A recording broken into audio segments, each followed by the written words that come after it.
others in the mainstream media do not see. On this Hillary Clinton whole Libyan embassy, what she knew and when she knew it, he refused to let it just go away because there are some things, especially in this latest email dump, that reveal what, Judge? Is a series of lies that could come back to bite her? What? Well, absolutely. I mean, we know from the most recent email dump, which always seems to come out on a Friday afternoon, Right.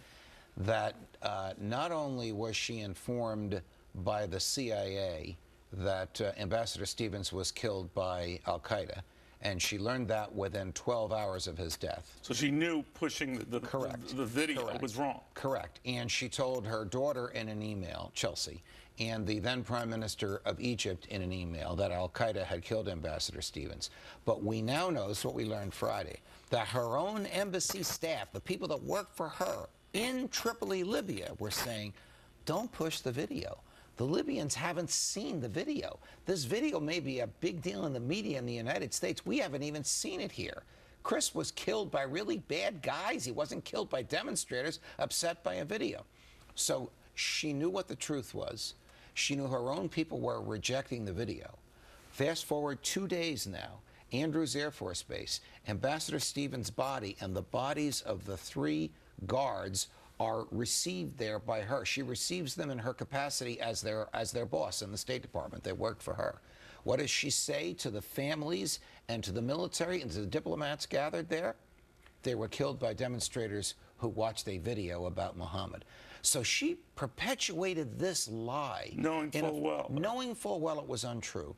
To the families of the deceased, to the media, to her own colleagues in the State Department, many of whom were there and knew she was lying. What if it's falling on deaf ears, Judge? I mean, what would it take now for Comey at the FBI? What would be the order of events, whether it's on this or emails and private server, all this stuff blurs together. But what would it be if the FBI said, I think we have grounds to pursue something here, but if justice ignores them? She has given the FBI additional grounds because of the deception before Congress. It's not a crime for her to deceive the rest of the State Department and the public. It is when she's before Congress.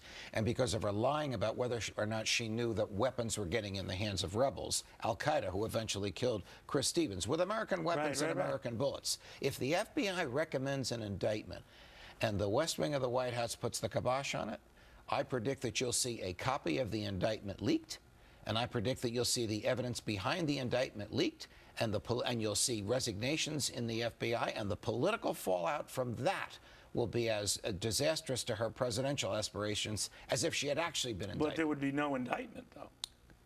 In that event, but the awareness, you think the embarrassment of all of this because would be she will have been saved from indictment, not because she was innocent, but because she was the president's friend and former Secretary of State. That would show a double standard. Unless the president doesn't view her a friend and the White House really doesn't want to see her nominated. If the White House stays out of this, I think she gets indicted. I think there's on what grounds? On the espionage, the failure to secure national security secrets, destruction of government property, the failure to return to the government all the emails that she stole, lying to a federal judge about whether or not she surrendered all the emails in her custody, and lying to Congress about her awareness of the arms to rebels deal, which she authored and authorized and denied under oath. You know, you ought to pursue this law thing. You're pretty good at it, you know. Wow. Judge Naplitano.